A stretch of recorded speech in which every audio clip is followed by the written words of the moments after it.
எல்லோருக்கும் வணக்கம். சகோதரர்களே, சகோதரிகளே, பெரியோர்களே. இந்த ஜாதகர் 5/1/2001 பிறந்தார்.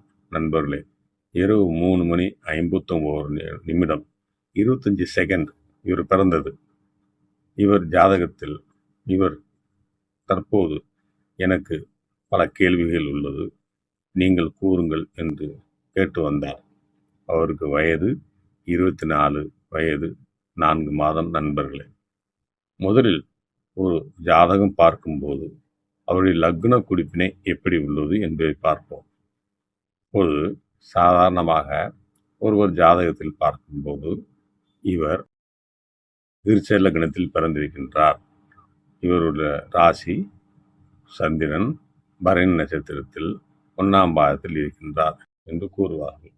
அதாவது மேச ராசி சந்திரன் பரணி நட்சத்திரம் என்று கூறுவார்கள். இந்த லக்னமும் இந்த ராசி, இந்த சனி குரு இங்கே சேர்க்கை, இந்த ராகு லக்னத்திற்கு 8ஆம் இடத்தில் உள்ளது என்று கூறுவார்கள் நண்பர்களே. ஆனால் இப்படி பிறக்கும்போது உள்ள ஜாதகத்தில் உள்ள கிரக நிலையை வைத்து பலன்கள் பார்ப்பது அது சரியாக அமையாத நண்பர்களே. ஏனென்றால் ஒரு கிரகம் சூரியன் என்றால் அந்த சூரியன் 1 மாதம் இங்கே இருப்பார். இந்த 1 மாதம் அங்கே இருக்கும் சூரியன் ஒரு மாதத்திற்கு பிறக்கும் குழந்தை அந்த சூரியன் தனுசு ராசியில் தான் இருப்பார். அதே தனுசு ராசியில் கேது புதன் இருக்கின்றது. இந்த கேது 1.5 வருடமும் புதன் 1 மாதமும் இந்த ராசியில் தான் இருப்பார். இந்த 1.5 வருடம் கேது இங்கு இருக்கும்போது புதனும் சூரியனும் ஒவ்வொரு மாதம் இருப்பார்கள். அந்த 1 மாதம் முழுவதும் பிறக்கும் குழந்தைகளுக்கு இதே கேது புதன் சூரியன் சேர்க்கை என்று பலன்கள் சொல்வது எவ்வளவு நியாயமாகும்? நன்றாக யோசித்து பாருங்கள். அதன் பிறகு எத்தனை குழந்தைகள் பிறக்கும் இதே குழந்தை பிறந்த நேரத்தில்? ஆதலால் கிரகங்கள் இருக்கும் இடத்தை வைத்து பலன் கூறினால் அது சரியாக வராது நண்பர்களே. பொதுவாக பிரெடிஷியஸ் பாவ கணித முறைப்படி ஒரு ஜாதகத்தை நாம் ஆய்வு செய்ய உள்ளோம். இப்பொழுது இந்த ஜாதகத்தில் ஒருவரிடம் சென்று கேட்டபோது உங்களுக்கு இந்த திசை சரியில்லை, அப்படி இருக்கும் இப்படி இருக்கும் என்று பயம் காட்டிவிட்டார்கள். இப்பொழுது இந்த ஜாதகர் சுக்கிர திசை 17 வருடம் 10 மாதம் 15 நாள் இருக்கும்போது பிறந்திருக்கின்றார் நண்பர்களே. இப்பொழுது இந்த ஜாதகர் முதலில் அவரிடம் நான் கூறினேன், உங்களுக்கு லக்னம் செவ்வாய் வீடு சனியுடைய அனுச நட்சத்திரத்தில் பிறந்திருக்கின்றீர்கள். ராகு புத்திநாதனாக உள்ளது. அதனால் இந்த ராகு உங்களுக்கு என்ன செய்வார் என்று பார்ப்போம் என்று கூறினேன். ராகு 1, 3, 7 என்ற பாவங்களுக்கு ராகு புத்திநாதனாக இருக்கின்றார். ராகு குருவோட நட்சத்திரத்திலும் குருவோட உபநட்சத்திரத்திலும் இருக்கின்றார் நண்பர்களே.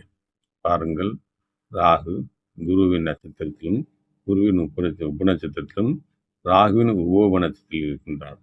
இந்த ராகு 1, 3, 7 என்ற பாவ புத்திநாதனாக அமைந்து அவர் குரு 5ஆம் பாவத்தில் இருப்பதால் உங்களுக்கு ஆயுள் ஆரோக்கியம் சிறப்பாக உள்ளது. ஆனால் அதே ராகு உங்கள் லக்னத்திற்கு 8ஆம் பாவத்தில் இருப்பதால் சிறிது போராட்டமான வாழ்க்கையாக இருக்கும் என்று கூறினேன். ஆமா என்று கூறினார். நண்பர்களே, இவ்வாறு நாம் இந்த பாவங்களை இது 12 பாவங்கள் நண்பர்களே. இந்த 12 பாவங்களிலும் உங்களுக்கு என்ன கொடுப்பினை உள்ளது, என்ன விதி அமைப்புள்ளது என்பதை அவரவர்கள் பிறக்கும்போது உள்ள கிரக நிலையை பார்த்து பலன்கள் கூற வேண்டும். இப்பொழுது இவருக்கு இந்த ஜாதகருக்கு அவர் கல்வி எப்படி இருக்கும் என்று கேட்டார். கல்வி உங்களுக்கு புதன் 4ஆம் பாவ புத்திநாதனாக உள்ளார். இந்த புதன் பாருங்கள், 4ஆம் பாவ புதன். இந்த புதன் இவர் பிறக்கும்போது 2ஆம் பாவத்திற்கும் 4ஆம் பாவத்திற்கும் புத்திநாதன் உள்ளார். நட்சத்திரம் சூரியன் 6ஆம் பாவ புத்திநாதன். அதனால் உங்களுக்கு கல்வி சிறப்பாக இருக்கும் கூறினேன். பாருங்கள், பிறக்கும்போது புதன் குருவின் வீட்டில், சூரியனுடைய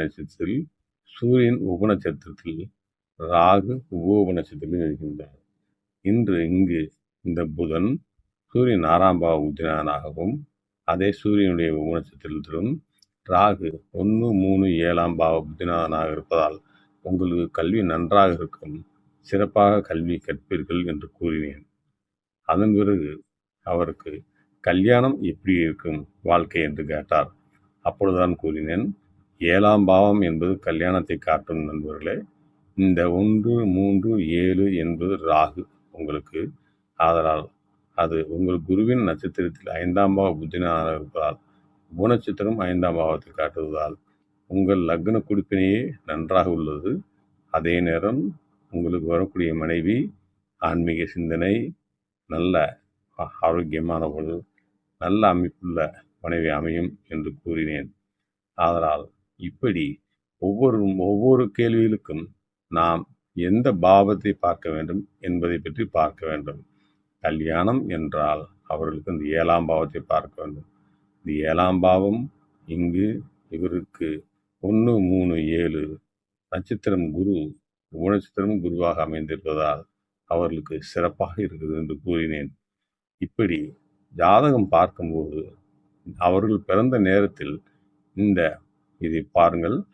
இந்த சூரியன், கேது, புதன், இந்த 3 கிரகங்களும் இந்த ஜாதகருக்கு 1, 2, 3, 4, 5, 6, 7, 8, 9, 10, 11, 12 இந்த ராசி கட்டத்தில் உள்ள 12 ராசி கட்டத்தை இங்கு பாவங்களாக பிரித்து காட்டியிருக்கின்றார்கள்.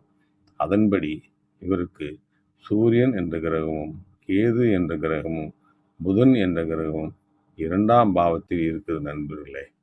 இந்த கேது இவருக்கு சுக்கிரனுடைய 10, 12ஆம் பாவத்தில் சுக்கிரனுடைய நட்சத்திரத்தில் இருக்கிறது.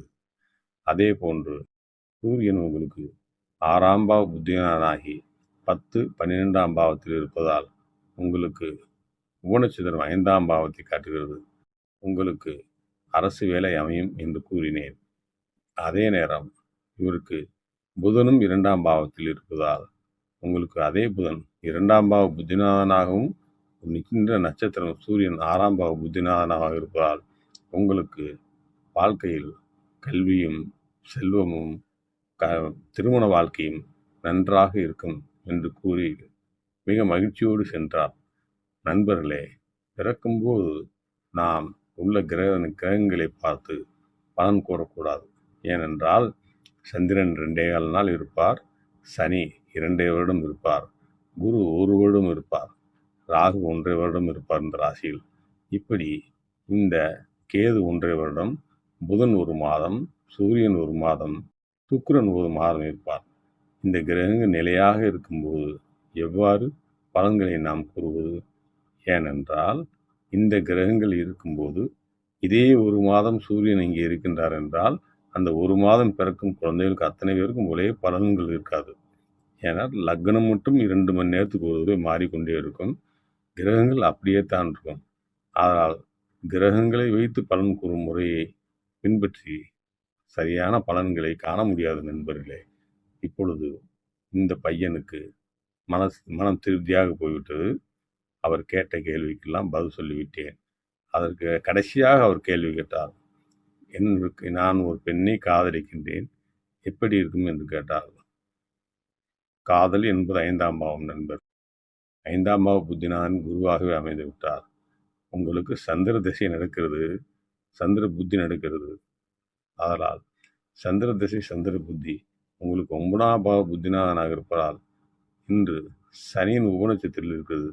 அது 8, 11ஆம் பாவ புத்தினாக இருக்கிறது. அதனால் உங்களுக்கு தற்போது காதல் செய்வதில் பிரச்சனை ஏற்படும். மேலும் குரு சூரியனின் நட்சத்திரத்திலும் சுக்கிரனின் உபநட்சத்திரம் இருக்கிறது. உங்கள் காதலாகவே இருக்கும், கல்யாணத்தில் முடியாது. தயவு செய்து நன்றாக படியுங்கள், வாழ்க்கையில் முன்னேறுங்கள். பெரியோர்களால் நிச்சயிக்கப்பட்ட கல்யாணம் 7ஆம் பாவம். இந்த 7ஆம் பாவம் உங்களுக்கு நன்றாக இருக்கிறது குடிப்பினை. அதனால் சீக்கிரம் கல்யாணம் நடக்கும். ஆனால் அதுவரை காதல் கல்யாணத்தை பற்றி யோசிக்க வேண்டாம் என்று கூறி அனுப்பினேன் நண்பர்களே.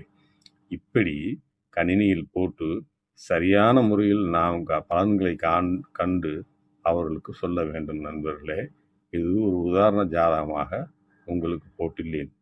இதுபோன்று நிறைய கேள்விகளுக்கு இந்த பிறந்த ஜாதகம் சரியான நேரத்தை கொடுத்தால் நாங்கள் உங்களுக்கு கூற கடமைப்பட்டுள்ளோம். நன்றி, வணக்கம்.